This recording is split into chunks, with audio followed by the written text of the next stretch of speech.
Hi friends, இன்றைக்கி ஒரு mini vlog தான் பார்க்க போகிறீங்க. ஊருக்கு போகிறதுக்காக ட்ரெயினில் போகிறோங்க. அதுக்காக ஜூஸு தண்ணி எல்லாமே பேக் பண்ணி எடுத்தாச்சு. எல்லாம் ரெடி ஆகிட்டு அதுக்கப்புறம் தான் பார்த்தா பால்கனி டோர் க்ளோஸ் பண்ணல. அதையும் க்ளோஸ் பண்ணிவிட்டு வீட்டெல்லாம் பூட்டிட்டு கிளம்பியாச்சுங்க. லிஃப்ட்டு ப்ரெஸ் பண்ணிவிட்டு வெயிட் பண்ணிகிட்ருந்தோம்.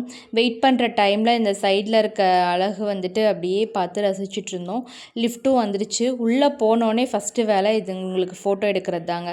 ஃபோட்டோலாம் எடுத்து முடிச்சுட்டு கீழே அப்படியே பஸ்ஸில் போகலாம் அப்படின்னு சொல்லிட்டு பஸ் ஏறிட்டோங்க. 2 பேரும் முன்னாடி உட்காந்துருக்காங்க. அப்படியே ரயில்வே ஸ்டேஷனும் வந்தாச்சு.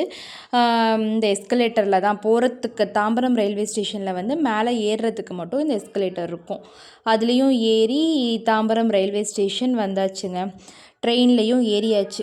ஏறின உடனே என்ன ஃபஸ்ட்டு வேலை சாப்பிட்றது தானே. லெமன் ரைஸு அப்புறம் தயிர் சாதம் என்னோடய கொழுந்தன் வீட்டில் கொண்டு வந்திருந்தாங்க. அதையும் உருளைக்கிழங்கும் இருந்தது. நல்லா ஒரு பிடி பிடிச்சிட்டு அதுக்கப்புறம் ட்ரெயினில் டைம் பாஸ் பண்ணணுமே, அதுவும் மதியம் ட்ரெயின் வேறு.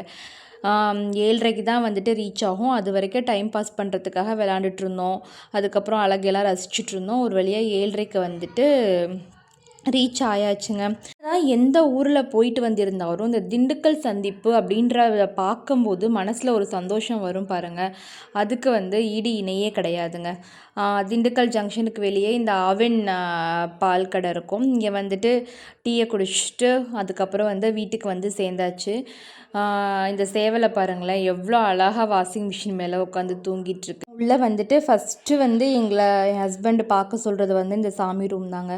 சாமி ரூமை பார்த்து நல்லா சாமியை திருப்தியாக கும்பிட்டு முடிச்சுட்டு அதுக்கப்புறம் டின்னருக்கு அத்தை இட்லி சாம்பார் சட்னி எல்லாமே பண்ணி வச்சுருந்தாங்க.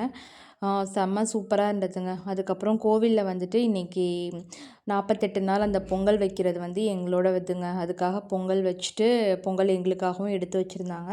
அதுவும் செம்ம டேஸ்ட்டாக இருந்தது. அடுத்த நாள் பொங்கல் வைக்கிறதுக்காக பரனில் இருந்த பொங்கல் பானை தேவையான ஜாமான்லாம் எடுத்துகிட்டு அங்கே இருந்த திங்ஸ் எல்லாம் அத்தை ஒழுங்காக ப்ராப்பராக அடுக்கி வைக்க சொல்லிட்டு இருந்தாங்க. அதையும் அடுக்கி வச்சுட்டு வெல்லம் பொங்கலுக்கு தட்டலாம் அப்படின்னு சொல்லிட்டு உட்காந்து தட்டிகிட்ருக்கேங்க. எல்லா வேலையும் முடிச்சுட்டு அடுத்த நாள் சமையலுக்கு வெங்காயம் பூண்டு எல்லாமே உரித்து வச்சுட்டு அதோடு எங்களோட நாள் சூப்பராக முடிஞ்சுதுங்க.